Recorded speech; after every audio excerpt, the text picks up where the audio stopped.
টমি vice city নামটি শুনলেই সবার মনে পড়ে বিখ্যাত সেই গেমের কথা, যা 90 দশকের তরুণদের জন্য ছিল খুবই জনপ্রিয় একটি গেম। বাংলাদেশে ব্যাপক জনপ্রিয়তা পাওয়া ওপেন ওয়ার্ল্ড গেমের মধ্যে সম্ভবত এটিই প্রথম, বিশেষ করে যখন একজন তরুণ এটির বাংলা ভার্সন তৈরি করে। 2005 থেকে 2010 সালে দেশের প্রায় সকল ভিডিও গেমের দোকানে বা পার্সোনাল কম্পিউটারে এটি থাকা বাধ্যতামূলক হয়ে উঠেছিল।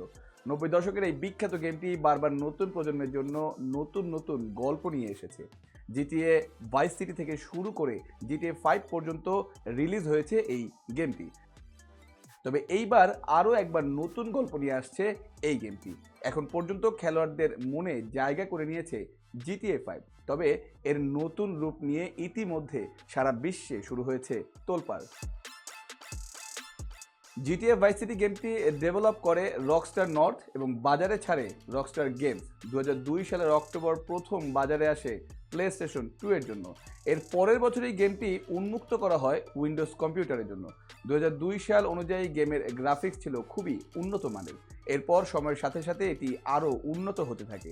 5 ডিসেম্বর 2023-এ জিটিএ 6 এর প্রথম ট্রেইলার রিলিজ করা হয়। তবে 6 মে 2025-এ দ্বিতীয়বারের মতো এই ট্রেইলার রিলিজ করা হয়। এরপর থেকে সারা বিশ্বে গেমারদের মধ্যে দেখা যায় উত্তেজনা ও আনন্দ। রকস্টার গেমসের দেয়া ঘোষণা অনুযায়ী 19 নভেম্বর 2026-এ রিলিজ হতে যাচ্ছে জিটিএ 6। জিটিএ সিরিজের ফ্যানদের জন্য এই দিনটি হতে যাচ্ছে বিশেষ একদিন। সারা বিশ্বের গেমাররা এই গেমের জন্য অধীর আগ্রহে বসে আছে। ইকরামুল স্বাধীন, নিউজ 21 নিউজ ডেস্ক।